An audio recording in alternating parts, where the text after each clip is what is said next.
महायुतीच्या लोकसभा जागा वाटपाच्या फॉर्म्युल्याची आता चर्चा सुरू झाली आहे आणि त्यानुसार भाजपकडून मित्रपक्षांना मोजक्या जागा दिल्या जाण्याची शक्यता वर्तवली जाते। पण याच चर्चेवरून आता महाविकास आघाडीने भाजपच्या मित्रपक्षांना लक्ष्य केले। पाहूयात।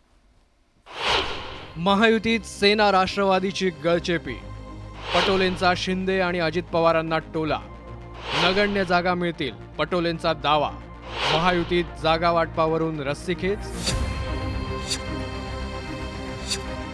महायुतीचं जागा वाटप अद्याप जाहीर झालेलं नाही, पण त्याआधीच महायुतीतील जागा वाटपाचे वेगवेगळे फॉर्म्युले व्हायरल केले जात आहेत, ज्यानंतर भाजपच्या दोन्ही मित्रपक्षांची चलबिचल वाढल्याचं पाहायला मिळत आहे। दोन्ही पक्षांकडून भाजपकडे जास्तीत जास्त जागांची मागणी केली जाते।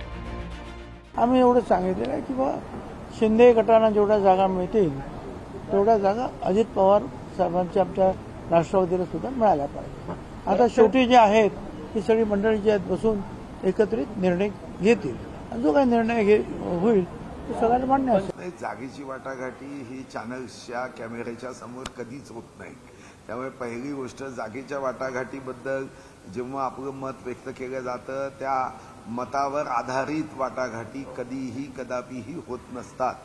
विजयाच्या दृष्टीने त्या मतदारसंघाचं विश्लेषण करून सूक्ष्म अध्ययन करून त्या संदर्भातलं सर्वेक्षण करत त्या ठिकाणी असणाऱ्या जनतेचा मनोभाव बघत आपण त्या ठिकाणी निर्णय करतो की विजयाकडे आपल्याला पुढे जायचं असतं आणि म्हणून जागा कोणी मागितली म्हणून द्यायची नसते आणि जागा कोणी मागितली नाही म्हणून थांबायचं नसतं। पण आता महायुतीच्या मित्रपक्षांच्या या गोंधळावर काँग्रेसचे प्रदेशाध्यक्ष नाना पटोलेंनी चिमटे काढायला सुरुवात केली आहे।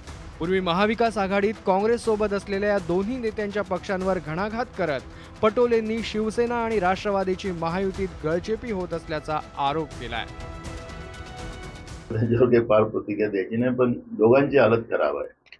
बीजेपी बरोबर जाऊन ते बिचारे बीजेपी मध्ये काही मजबुरीने गेलेले आहेत, प्रामाणिक कोणीच गेलेलं नाही, विचाराला गेलेले नाहीये, त्यामुळे त्यांची आता मजबुरी काय हे सगळं राज्याला आणि देशाला माहिती। पटोलेंच्या या आरोपांवर महायुतीनेही पलटवार केलाय। मला असं माहिती पडलं की महाविकास आघाडीमध्ये वंचित बहुजन आघाडीचे सर्व प्रकाश आंबेडकर साहेब सहभागी झाल्यानंतर त्यांचा त्या ठिकाणी योग्य सन्मान ठेवला न गेल्यामुळे त्यांनी मीटिंगमधून काढता पाय घेतलाय।